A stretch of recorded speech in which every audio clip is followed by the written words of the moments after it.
Thank you for having me.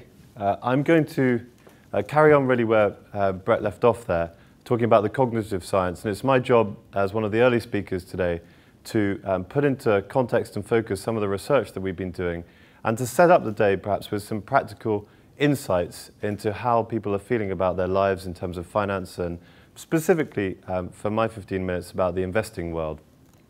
And I'd like to reveal that today with some research we've been carrying out to do with the new changes that have been going through the budget here in the UK. And also to talk about some of the work that we've been doing on the design side. Nutmeg was a year in the making before we actually launched to any customers. We have a very, very heavy focus on user experience and design. So some of those insights spending 6 or 7 hours at a time with individuals or families doing deep ethnographic research have taught us the context in which people think about their money. So I'll try and share some of that today. We'll do a quick introduction, investing, why does it need to change, how's it going to change, and then who I think will be the winner. So, many of you will have cash in the bank earning pretty putrid interest rates. Despite the fact that tax advantageous wrappers are created, it's not often that you could get a good return for your money at the moment. Investing comes along when you want to do something more with your money, when you're prepared to take a bit of risk. Even 3 years ago, we were getting asked about investing in terms of the context of art and wine and cars, but the entire spectrum of investing has now changed. The most common questions we get outside of the traditional portfolios that we manage are ones about how can you invest my money in peer-to-peer lending, business invoicing, crowdfunding and startups, which I think is really indicative of the way that people are looking at the ways they can get more from their money. We have a phrase in the investment industry, which is, where are the customers' yachts? It's quite a remarkable industry. We spend most of our time pursuing customers up front. If you've ever been the client of a personal wealth manager or a financial advisor, you'll know that the time you're most engaged with that person is during the sales process. So they spend the vast majority of their time and effort trying to get you on board. And once you're on board, they tend to see you maybe once a quarter if you're lucky, once every 6 months, perhaps, but generally once every year or once every 2 years or so. And what happens in this industry is that despite the fact that the majority of the process for that person is up front, as your assets grow, so do their fees. This includes us at Nutmeg. We take a percentage of the assets under management. But as your money grows, despite the fact that you're getting less service, their fees grow. So it's quite an incredible industry to be part of from a revenue perspective. But from customers, it's backwards. And we say, where are the customers' yachts? Because generally what happens is the wealth managers get to the ability to buy a yacht before the customers, which isn't a fantastic outcome. And so what we're looking to do is change the way that people pay for their services. What if, for example, we knew that people were coming in to save up for their children's education, to invest for someone going to university? What if we were paid as an industry based on the success of that objective? And what if we were paid on a flat fee basis? I mean, there are some ways we can be completely transformational with our payment methods. And we've got to ask ourselves, how can we get the customers' yachts before ourselves? This needs to change. This industry needs to change. The investing industry needs to change because of all the service factors that Brett mentioned, but most of all because the public are demanding it. For so long, we've been all about bank out. We are going to be open 9 till 5. You are going to have a product that we have built. Right? There has been no choice. But now consumers are standing up and saying, we want to be customer in. Every other industry has done it. Why can't we in financial services be much more customer-centric and focus on bringing what the customer wants to life through our interpretation of their needs? It's one of my favorite pictures from the Occupy Wall Street protests. There are people of all demographics, people who understand it and people who don't understand what's going on out there. But we have to face the fact that we are not the majority of the population, but it is our responsibility to design products for the majority of the population. And we've got to get that right if we're to survive. I don't want to trawl through all these statistics, but it's probably useful for you to know at least a few of them. So check out over my shoulder as we're going through. The one that I like highlighting is, of course, that 86% of people say they want to sack their parents' financial advisors. That's quite an interesting statistic. Why don't the parents do it at the moment? Well, I guess one of the best anecdotes I have for this is following a radio broadcast I'd done. We had a call to the office, and the person calling got put through to me. He said, "Nick," he said, "I know exactly what you're doing. It's the right thing. You know, you're going to save me and my family so much money. You're going to help us meet our objectives. So I've told all my brothers and sisters and all my nieces and nephews to move their portfolios to Nutmeg." So this carried on, and I thought, why is he always talking about someone else? I said, "What about you? Are you going to move your money to Nutmeg?" He said, "But the thing is, Nick, it's very tricky." He said, "I live in the same village as my financial advisor, have done for 16 years. I couldn't face bumping into him in the post office." And we worked it out. He was going to save £13,000 a year in fees alone. But perhaps it's the Englishness inside him, just couldn't bring him to make this change. Right? But we know it's right for ourselves sometimes, and we know it's right for other people, so why aren't we doing it? The other one is well worth noting, and is the internet banking change. Growth at 19% per annum in this country. So we're actually the second highest users of internet banking behind Iceland. So 75% of people in this country, this was last year, so probably more than that, 75% of people with bank accounts now using internet banking. It's a fantastic statistic and something that should get us all excited because we can build on that.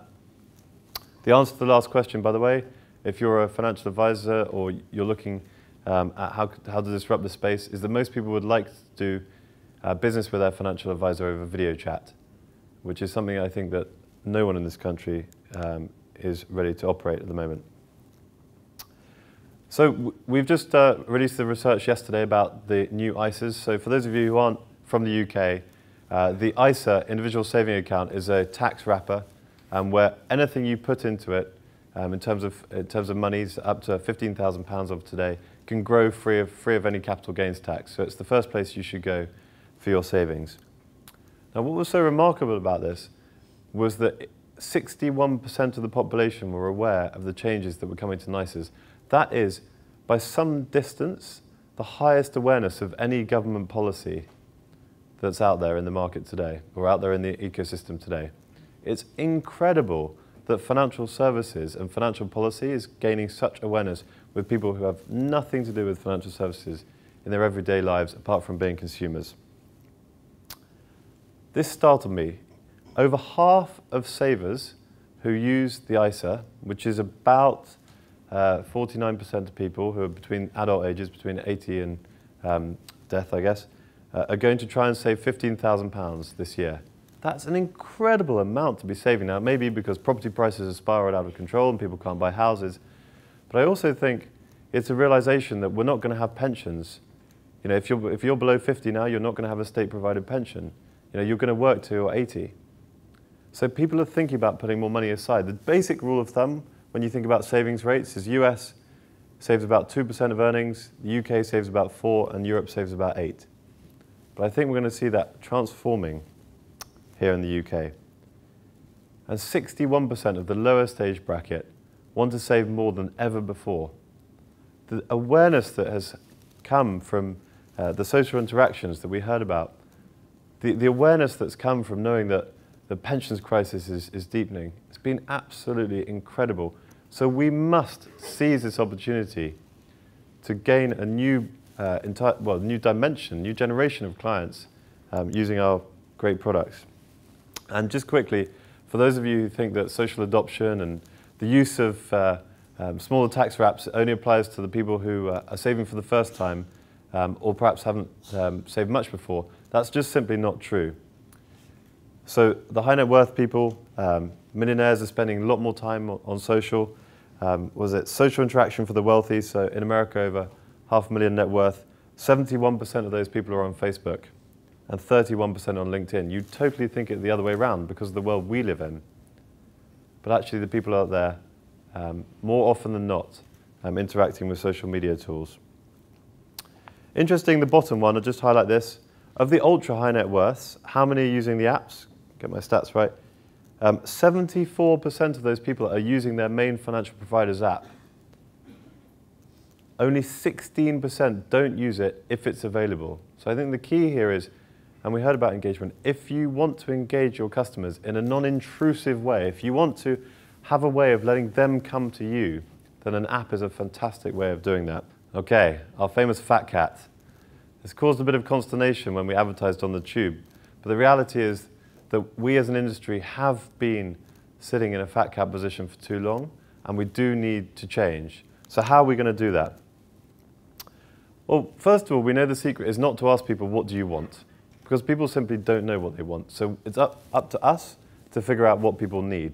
And then we're going to design to that mandate. So we don't figure out what people need. If we don't design to that mandate, we're going to get designed out. Two very simple ideas here: bank transactions and peer-to-peer FX transactions. Need no introduction to anyone. There are companies coming up who are doing this absolutely fantastically. And if we don't sort it out as an incumbent industry, or as innovators, if we don't innovate better than the incumbents, we're not going to win. So it makes sense that you have to design the right creations, but you have to design them in line with what the future investor wants.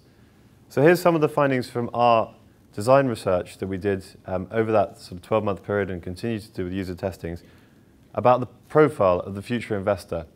Now, I don't think when you read any of this, you're going to be thinking, oh, that's something I didn't know or wasn't aware of. But until you put it into words, until you put it into context, actually, it's really hard to write it all down and believe that it's all true. Requires instant access. Yeah, we know that. Wants control. Now, interestingly, people want control, but they don't want to take responsibility. So in our product, we manage the day-to-day decisions of investing, but we let people set the overall sentiment for how they're going to manage their money. You know, setting up this goal and that goal, you know, for my wedding or for my house or for my retirement.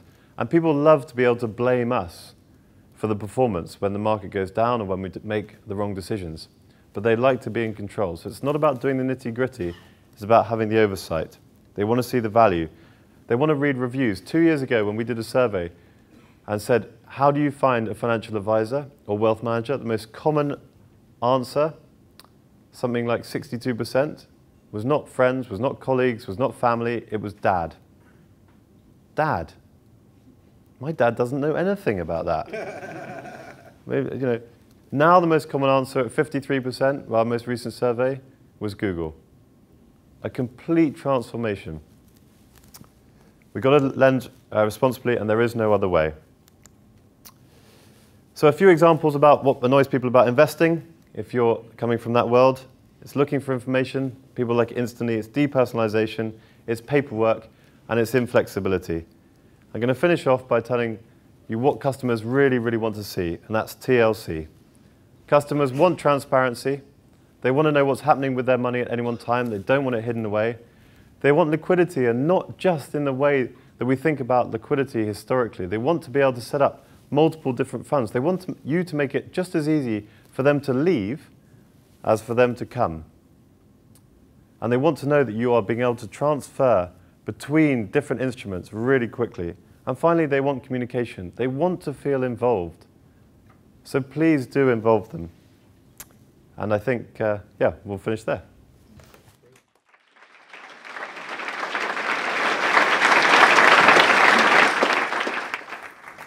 How big an opportunity is this, Nick? I mean, it's almost unquantifiable. It's trillions and trillions and trillions, because if you look at how much people save, there's so much of a market out there. I think we need about 1% of Facebook's customers to be a bigger company by them in terms of market cap, if you take the same sort of multiples. It's so profitable for us in financial services, and there are so many customers. So if you weren't doing your current business, but you were called in to advise some of the existing management companies, what's the first piece of advice you'd go and give them? Have you spoken to your user? I mean, have you genuinely spoken to your user? Because we're so obsessed, I think, in our industry of building these fantastic products. But they may be fantastic to us because, well, I'm a finance nerd and I love that. But are they actually going to be practical to the user? So have you sat down with someone and said, is this going to make your life better? And you know, if you can't be honest about that, then I think you're going to struggle. Do you have any news to release? Any market information? I think probably quite common knowledge, but we closed our funding rounds last week and announced it on, what is it today, Tuesday? Announced it on Friday, so that's fantastic, and we're really, really chuffed. We did 32 million for our round. So I guess the first thing that I'll tell you is we're going to be on TV soon. Great. First people in the industry. Great. Brilliant. Congratulations. Thank you very much. Thank you, Nick. Cheers.